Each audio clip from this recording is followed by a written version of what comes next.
안녕하세요. 포유환율연구소입니다. 오늘은 2025년, 그러니까 내년이지요. 자산시장 관련 얘기입니다. 금년만 하더라도 자산시장이 좋았다고 볼 수 있습니다. 물론 이제 많은 전문가들은 연초만 하더라도 부정적인 얘기를 많이 했습니다만은 결과적으로 놓고 보면 2024년 자산시장은 전반적으로 좋았다. 주식시장도 나쁘지 않았고 채권시장도 지난 그 연중 금리 인하 이전까지는 나쁘지 않았어요. 금리 인하 이후에 이제 조금 오르는 쪽에, 채권 가격 오르는 쪽에 배팅을 한 사람은 희생이 있을 것 같은데, 그렇지만 전반적으로 나쁘지 않았다. 환율도 보면 1300 지금 한 70원 80원 하니까 수출 기업 입장에서는 그렇게 나쁘지 않았다. 다만 대응을 어떻게 했느냐에 따라서는 나빴다고 얘기도 할 수 있겠죠. 그렇지만 이제 2025년은 쉽지 않을 거다. 이거는 포유 환율 연구소 얘기만이 아니고 골드만삭스 등에서도 비슷한 얘기를 하고 있죠. 배경은 여러 가지입니다. 우선 미국에서 대선이 끝나잖아요. 그죠? 이제 한 2, 3일 남은 것 같은데, 올해 같은 경우에는 대선 관련해 가지고 아마 지출이 굉장히 있었을 거라고 봅니다. 공화당도 그렇고 민주당도 그렇고 또 팽팽했잖아요. 민주당과 공화당이 팽팽할수록 돈이 많이 지출되거든요. 조금만 투자하면 더 나을 수 있다라는 후보들끼리의 경쟁이겠죠. 팽팽할수록 그러니까 돈이 많이 나가는 거죠. 그것도 2024년 3분기 성장률에 크게 도움이 됐다고 봅니다. 그래서 아마 성장률이 예상보다 더 높게 나온 이유일 수도 있을 것 같고요. 고용도 마찬가지일 거예요. 선거 관련 고용도 있고 또 선거 관련 산업도 있고, 그죠? 서비스도 있고. 그러니까 이제 선거가 상당히 영향을 줬을 거다라고 추정을 하고 있어요. 그렇지만 이제 내년이 되면 이런 선거 관련 아까 성장률이 크게 줄 테니까 아마 성장률이 생각보다는 높지는 않을 거예요. 그렇지만 이제 그동안에 올란 물가가 있기 때문에 그렇다고 크게 망가지지도 않을 거예요. 성장률이 예를 들어서 전분기 대비 0%라고 하더라도 지난해 대비로는 나쁘지 않죠. 전분기 대비는 0이지만은 그러니까 기업 이익이 줄어드는데도 한계가 있고 매출액이 줄어드는데도 한계가 있다. 성장률은 떨어지지만은 기업이 대응 여하에 따라서는 성장률은 낮아도 이건 만들어낼 수 있거든요. 포유환율연구소도 이제 11월 중순경부터는 자산시장에 회사 이름으로 포유환율 컨설팅 주식회사입니다. 회사 이름으로 뛰어들 가능성이 높은데 시기적으로는 좋지 않다고 보기는 하는데 그렇다고 그렇게 나쁘다고 생각도 안 해요. 왜냐하면 대응을 잘하면 되니까. 주식이 안 될 때는 채권하면 되는 거고 또 달러에 하면 되는 거고 또 엔화에 하면 되는 거고 또 원자재도 있고 하니까 대응을 한다고 생각하면 그렇게까지 나쁘지는 않을 거다는 것이 포유환율연구소 생각이고, 그렇지만은 지난해가 아니네요. 올해 지난 10개월 동안 하고는 차이가 클 거다. 지난번에도 제가 7월 중순경에 3분기 성장률은 안 좋을 것 같다. 1.5 정도 봤는데 고용이 많이 증가하고 또 후보가 교체되는 과정에 투자가 많이 일어났죠. 선거 관련 비용 지출이 많이 일어났다고 보거든요. 그것이 이제 제가 오판 했다 하면 오판인데 7월 중순에. 그러나 그때도 상봉은 칠 거다. 지수가 나스닥 중심으로 얘기를 하니까요. 상봉은 치고 빠질 거다고 했는데 거의 뭐 상봉 근처까지 올라왔지요. 그런데 이제는 뭐 기술적으로도 봐도 크게 재미가 없을 것 같고, 올라봐야 조금 오르는 정도. 차라리 뭐 골드만삭스 얘기대로 채권 투자하는 게 나을 수도 있고요. 설사 채권 가격이 오르지 않더라도 연 4% 중반이잖아요. 그죠? 지금 4.3% 넘었을 거예요.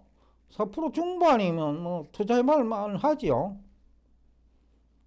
그러다가 환율까지만 조금 조절할 수 있다 하면 5%, 6%또 채권 가격도 변동하니까 대응만 잘하면 연 6, 7%는 뭐 어렵지 않게 만들어낼 수 있을 것 같아요. 그래서 제가 늦게 시작했는데, 우리 포유 환율 컨설팅입니다. 늦게 시작했지만은 어려울 때 수익률을 내준다면 또 어려움이 지나면 또 좋을 때도 있으니까요. 그때는 큰 기회가 되지 않을까. 대부분의 이제 자산 운용회사나 금융회사들 수익률이 내년에는 마이너스가 될 가능성이 높다고 보거든요. 원래 장이 좋아도 그 2차전지를 비롯해 갖고 관련 펀드 수익률은 엉망이잖아요. 그죠? 또 그 펀드를 만든 시점도, ETF인지 모르겠는데 만든 시점도 주가가 되게 높을 때 했으니까 그 타이밍도 선택하지 못했고, 근데 포유 환율 연구소는 뭐 당분간 주식에는 관심이 없으니까 주가가 많이 빠지면 모르겠지만은 채권도 있고 외환도 있고 뭐 다양하잖아요. 그죠? 원자재도 있고 그런 쪽으로 접근을 한다 하면 10% 수익률은 연 10% 수익률은 그렇게 어렵지는 않을 거다라고 생각을 하고 있어요. 그렇지만 이제 전체적으로 주식에 올인하는 사람은 내년에는 이익보다는 손실이 발생할 확률이 아주 높다. 원래 하고는 다를 것이다.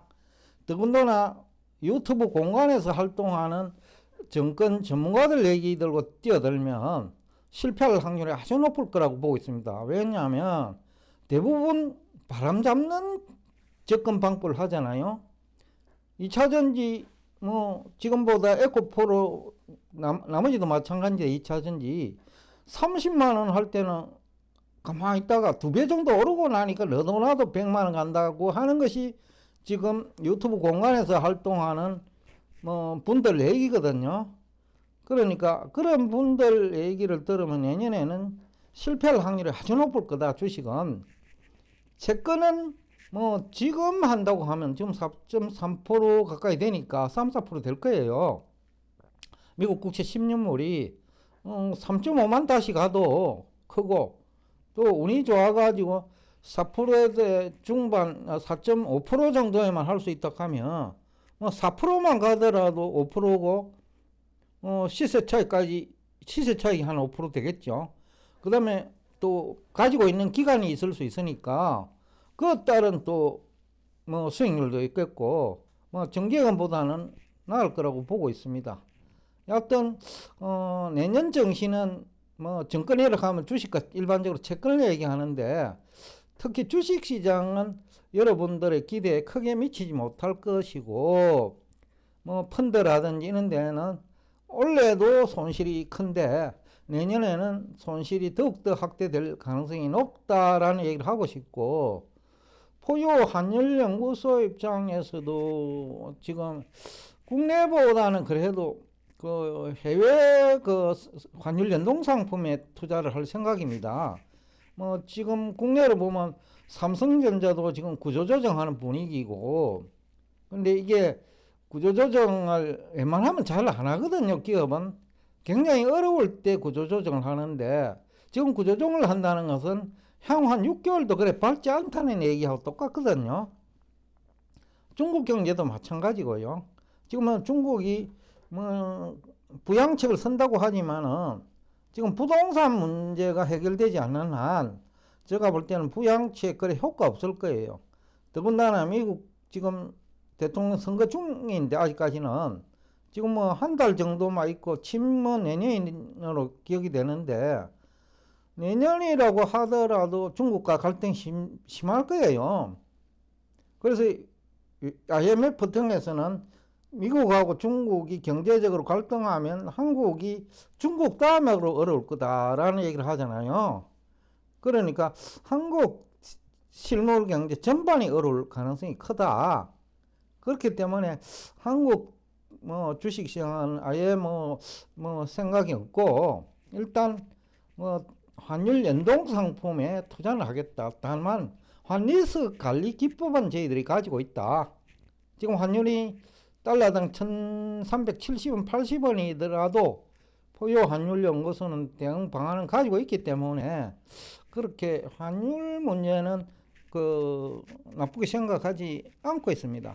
참고로 그저께 어떤 기자분이 전화를 했는데, 이 고객의 탁금하고 관련해 가지고 또 향후 정시를 묻고, 또 우리나라는 대주주대에 대한 상속세 문제가 있잖아요. 그래서 이것 때문에 주가 안 오르느니 이 상속세 문제를 정부 차원에서 해결해야 되는 거 아니냐라는 얘기를 하더라고요. 근데 상속세를 부과하지 않을 수도 없을 거예요. 근데 미국은 양도 차익에 대해서 22% 가까이 부과하잖아요. 우리는 그게 아직까지 없잖아요. 그와 비교하면 어느 쪽이 더 악재 성격이 크냐? 미국의 악재성이 훨씬 크지요.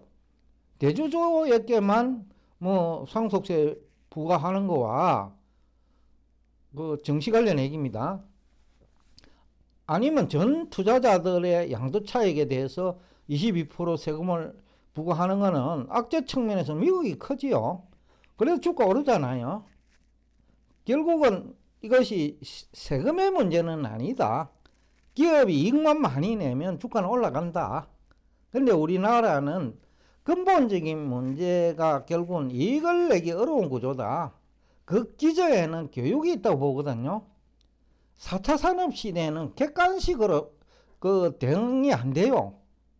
왜냐하면 창의가 필요하고 융합이 필요하잖아요. 4차 산업시대의 성격 자체가. 근데 지금 우리 한국의 평가제도는 취업 시험 문제까지도 객관식 문제가 많단 말이죠. 자격증 시험 문제도 그렇고. 그런 방법으로는 인재가 육성이 안 돼요. 오히려 그런 방법은 어설픈 전문가만 만들어내요. 근데 이 자산시장은 어설픈 전문가는 오히려 모르는 게 낫거든요. 앞 시간에도 제가 얘기를 했습니다만은 전혀 모르는 원숭이 같은 경우는 확률이 50대 50이에요. 그렇지만은 대학 교수 정도의 실력으로 가지고는 성공 확률이 10%고 실패 확률이 90%예요. 바로 어설프게 알면 이건 모르는 게 낫다. 그래서 이 교육 시스템을 바꾸지 않으면 여러분들도 공부를 하는 방법이 남 얘기 듣고 이렇다 하더라, A 교수는 이렇게 얘기하더라, 또는 어떤 유튜버는 이런 얘기를 하더라, 8.15 나오는 출연자 이런 얘기, 3%는 이런 얘기 하더라, 이런 식으로 접근해 갖고는 여기서 성공 못해요. 근본적으로 저도 8.15에 출연을 해봤지만 그때 직원들하고도 대화를 했거든요. 출연하는 사람들이 돈을 못 번대요. 그때만 하더라도 나쁘지 않았거든요. 2021년부터 나쁘지 않았어요. 지금까지 미국 정신은. 그런데도 출연하는 분들이 수익률이 엉망이라 하더라고요. 다른 데도 마찬가지일 거예요. 8.15 뿐만 아니라 3%. 왜냐면 중복 출연하는 사람도 있으니까. 그렇다 보면 이게 어설프게 하는 건 차라리 모르는 게 낫다. 그래서 객관식 공부, 남 얘기 듣고 카더라 통신, 그죠? 그런 식으로 공부를 해가지고는 쉽지는 않을 거예요. 그리고 포유 환율 연구소도 지금까지는 얘기가 좀 풀이했어요. 왜냐하면 회사 차원에서 자산 운용을 안 하니까요. 그러니까 쉽게 얘기하면 내부자 거래 문제도 없었던 거고, 그리고 내가 먼저 사놓고 방송하는 그런 것도 없었던 거고. 그렇지만 이제 포유 환율 컨설팅이 이제 자산 운용 시장에 뛰어들기 때문에 그 방송 내용도 조심스러울 거라고 생각을 하고 있어요. 왜냐하면 국내 기관 투자자들하고 이제 경쟁을 하게 되거든요. 저희들도 이 컨설팅 회사를 만들 때는 장기적인 목표는 자산 운용 회사예요. 그러면 경쟁 회사단 말이죠. 그러니까 내부자 거래 있으면 그냥 두지 않을 거예요. 신고하고. 그렇기 때문에 아마 저희들도 조심스럽고 그렇게 해서도 안 되고요. 하여튼 뭐 11월 중순부터는 이 얘기들이 구체적일 수는 없을 거다. 거시경제도 두리뭉실한데 그렇지만 다른 지금 경제 전문가들보다는 디테일이 있어요. 우리 연구소가. 금리만 하더라도 기준금리와 시장금리는 결정 원리가 다르다. 뭐 이런 얘기들이 디테일이 있는 거죠. 또 고용을 경기 후행지표로 볼 거냐 선행지표로 볼 거냐 또 화폐를 M2로 볼 거냐 본원통화로 볼 거냐 디테일이 있는 거죠. 디테일이 있는 거는 이것도 내부자 거래에 걸려들 수 있거든요. 또 요즘은 ETF 상품도 있기 때문에 조심해야 될 부분은 조심할 거. 물론 이제 강의는 여러분들이 원하면 한 번씩 할 거예요.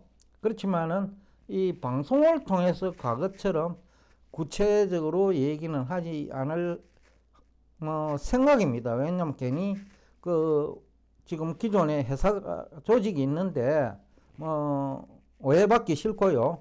또 건강하게 또 성장 발전해야 장기적으로 갈 수 있기 때문에 그 점은 여러분들 양해해 주시고, 참고로 이제 고객의 특금 관련 얘기를 하면 고객의 특금이 아마 지금 내년에는 지금보다 더 많이 줄 거라고 보는데, 그래서 뭐 이쪽에 수급의 문제니까 고객의 특금은 신용융자액도 그렇고요.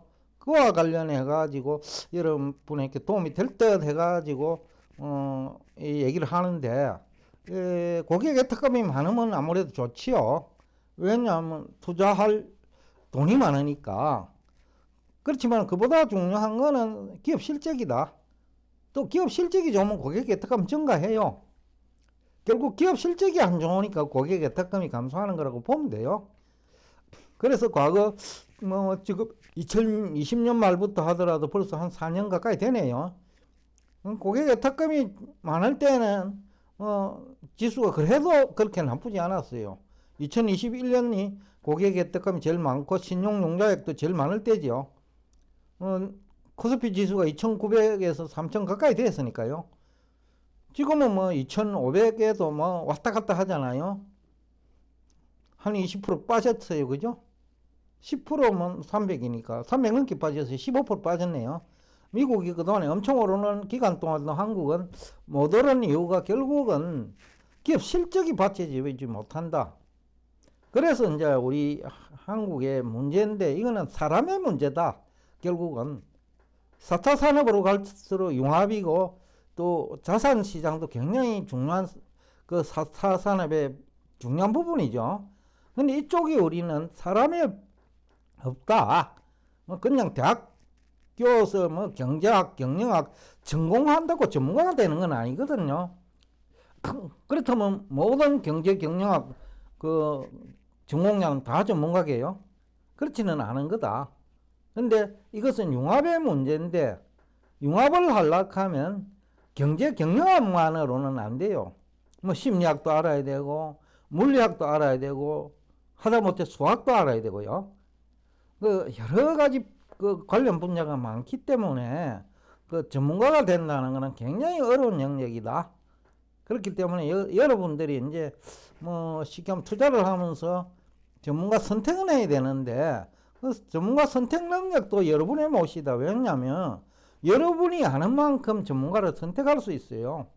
어떤 사람은 대학 교수 선택할 거고, 어떤 사람은 대학 교수는 아는 게 없으니까 그 사람들 얘기 들으면 역사적으로 보면 90% 실패하니까 그 사람 얘기 안 듣는 사람도 있을 거고, 그죠?